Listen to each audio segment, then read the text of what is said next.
Hey, good morning. This is Friday, June 3rd. And you've been following the news. If not, you've been living under a rock. And you should be feeling the energy about doing something about guns and guns in the hands of civilians and gun violence. Now being changed to gun safety laws, which is kind of stupid. But I'm going to say this.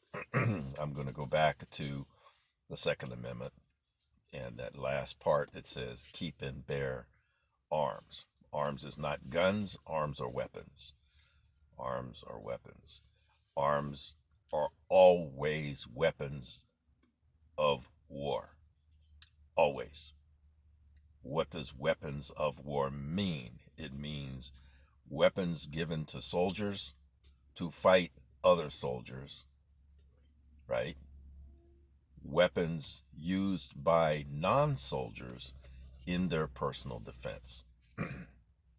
um, Arms were usually swords carried by gentlemen in public. As a matter of fact, it was part of your man jewelry to walk around with some kind of long blade um, in Europe. That definition has not changed, and we fought a war to preserve our ability as a country, as people, to be free like that.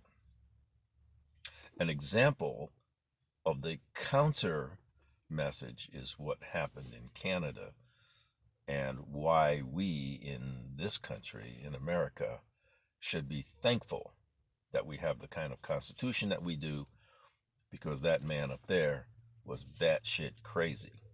Anytime you can wake up as a leader of a country and have a brain fart and then make it law because it came out of your ass, that is a dangerous place to live, because you have no freedoms then. I argue with my Canadian friends, and they like to talk about them being free, and they like to talk about um, they don't have a constitution, by the way. They have what is called a charter, and there's the rights in the so-called rights in the charter. First of all, um, a charter is given to you by a higher political authority. In this case, the king or the queen gives you a charter. It says you still belong to me, but I'm going to give you a charter, and you can kind of go run your own business, but you're still under the rule that goes all the way back up to the king. Uh, and you will have my picture on your money. You will have my picture on your wall. That is not a free country. Canada is not a free country. There is no country that was part of the British Empire that is free. If you're part of the British Commonwealth, you are not free. You are part of the monarchy, and you will not have the same kind of rights that we have in this country. And that is true throughout Europe. America was not born from a monarchy. America was born throwing off a monarchy. So the rights that we have, and I want to come back to the Second Amendment, that right guarantees to the people. In other words, it says to government, you can't screw with that. The people have a right to be armed. The people have a right to be armed and bear those arms wherever they might be.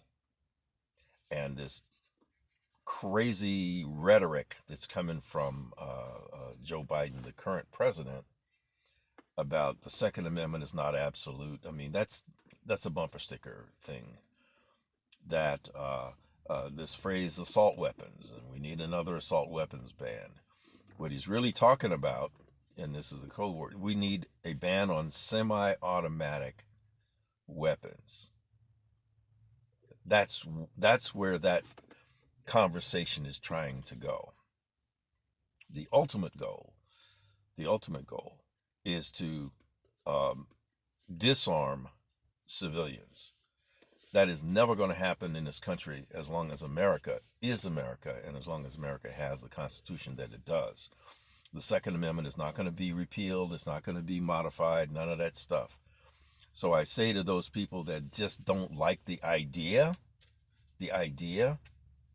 that an individual citizen has a right to carry an arm that happens to be a gun, could be a knife, that happens to be a gun. They don't like that idea because they don't think that an individual should have the capability to use deadly force, which is what arms do. Then you should pack your shit and move to Canada. It's just right up there. Just go up there, and you will be happy, and you won't have to worry about that. The energy that's coming in Congress right now to come up with anti-gun laws and all that stuff is desperate. It is desperate. But it's desperate because there's a confluence of a couple things that are happening. The Democrat Party is about to lose their ass for years. And that's in the Congress part. There's now a balance in the Supreme Court that people don't like.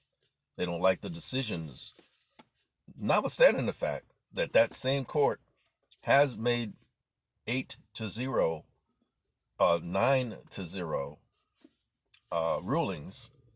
I mean, so they can agree on things. There's some things that they disagree on, but that's been the case forever. So there's this desperateness because the current Supreme Court is about to rule on a Second Amendment issue that will have, it's going to have huge impact regardless. It could have cataclysmic impact on anti-gun people if the ruling is broad enough. And that is why there's so much energy about anti-gun legislation at the state level, anti-gun legislation, stupid municipal rules, like insurance. I mean, people are trying to do anything possible to make it difficult or impossible to carry arms in public. Now,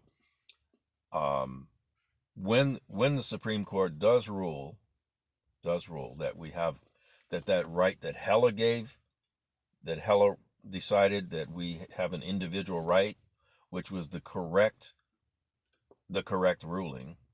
Now, there are those that think it was incorrect. Why? Because they just don't believe that an individual should have that right.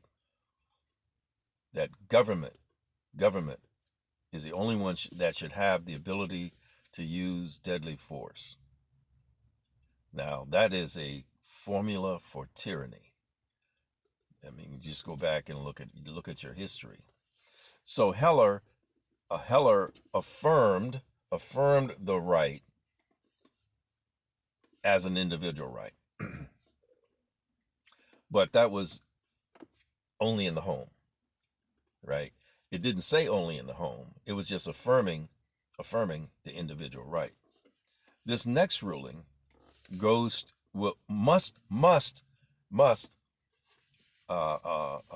say that the right extends outside the home. It has to do that because it has to do with concealed carry licensing, concealed carry process. The state of New York and the city of New York, which is worse, may issue. That means that some law enforcement person gets to decide whether you have a justifiable reason for being armed in public. And they almost never issue one, or unless you pay them a lot of money. Hawaii, the state of Hawaii, in 30 years has never issued a concealed carry permit. So that's what happens when you are may issue. The minimum impact, I think, of the Supreme Court ruling is supposed to happen this month will be every state will be shall issue. If the state is going to issue concealed carry permits, right? Now, I don't subscribe to the idea we should have a permit at all, because that's the government deciding who gets the right. But if it shall issue, that means that anyone who meets the criteria shall be issued that that permit. That would then allow you to carry concealed. Now, it will be interesting. It will be interesting if they also say, if you don't have concealed, then the person must be every citizen must be able to carry unconcealed or in the open, right? Otherwise, there is a restraint on a person being able to carry in public or outside the home. That is going to be interesting, whether or not the Supreme Court does that. But because it will force Hawaii, New York, Massachusetts, Maryland, Rhode Island, I think. It will force them to allow citizens to carry firearms in public. Now, I've had conversations with law enforcement people who happen to be my trainers, but they migrated from, a lot of them from California. And it was interesting. We'd be sitting around after class, and they would say, man, I had to get used to this place. By the way, I'm in the free state of Idaho, in case you don't know. And I said, why? And they said, because where I came from, there was only two people that had guns. The bad guys and us. And I said, so welcome to Idaho, because this is how it should be. And they were teaching the classes. So my point is that the culture is going to be forced to have armed people who choose to be armed to be able to make that choice in public. And that is why you see so much energy behind these laws. Now let's come back and talk about what's going on in Congress. It's wailing and gnashing of teeth, right? There is not going to be national jack that come out of Congress that gets to the president's desk. At the worst, it would be some kind of legislation that provides financial incentive, also known as grants, to states, so the states can implement red flag laws or extreme risk protection orders or whatever the hell they want to call them. So in other words, they're going to say, we'll give you lots of money if you do this. But there's not going to be a federal anything that has to do with the management of guns. There's not going to be a national red flag law that's managed by some person in the Department of Justice. There's not going to be an assault weapons ban. That's dead on arrival. Going to be a lot of talk about it, because the consequence is not an assault weapons ban, because nobody can define what an assault weapon is.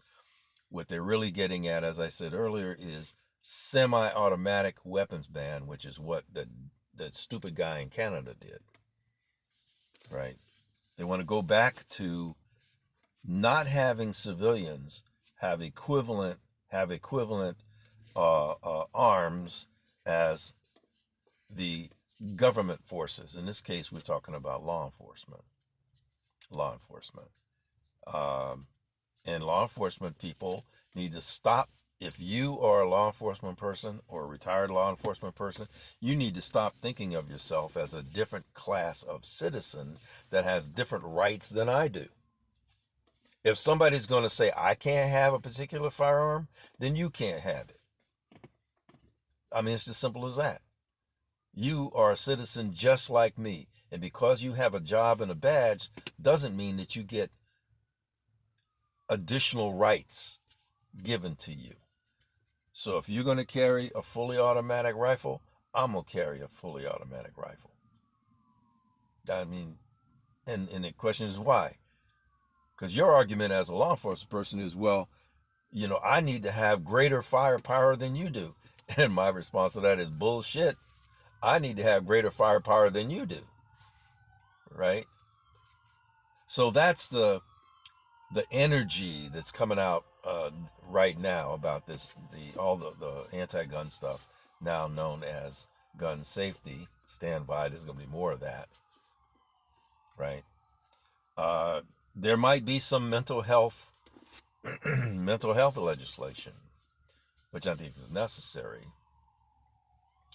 However, this is what it would take, and I just saw some research on this a couple days ago,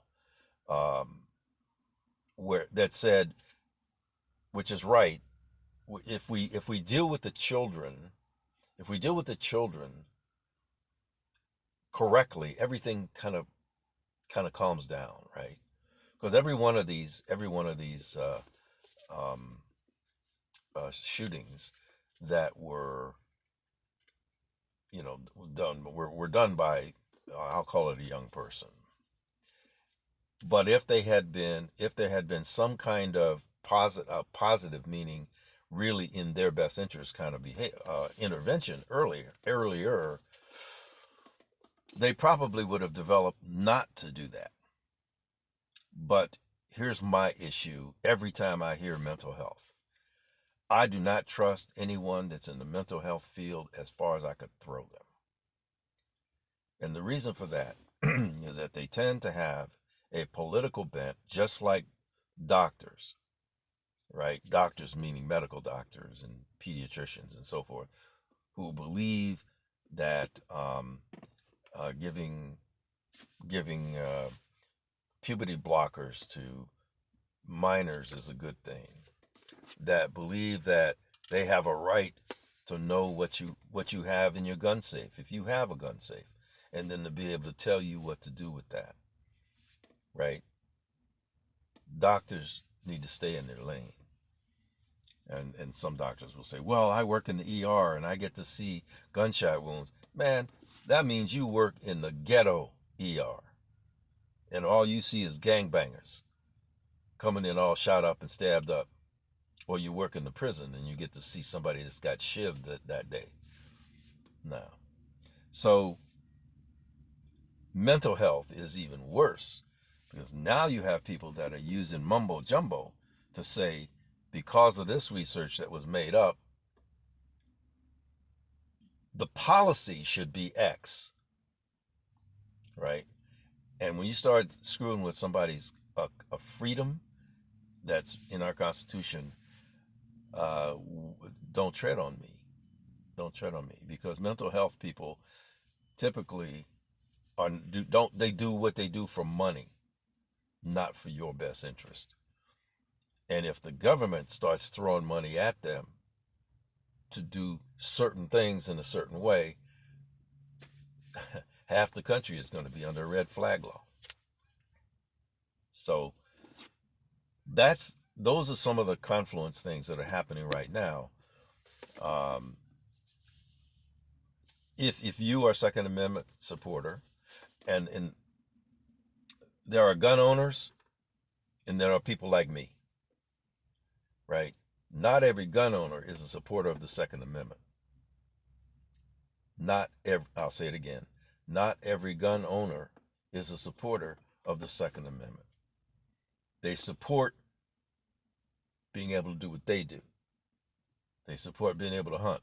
They support being able to go target shoot or competition.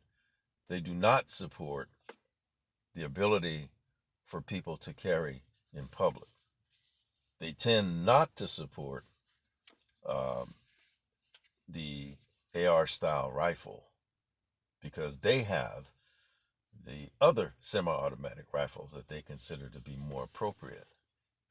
So not all gun owners are supporters of the Second Amendment. well, all Second Amendment supporters are gun owners. Well, bear with me, please. Just bear with me on that one.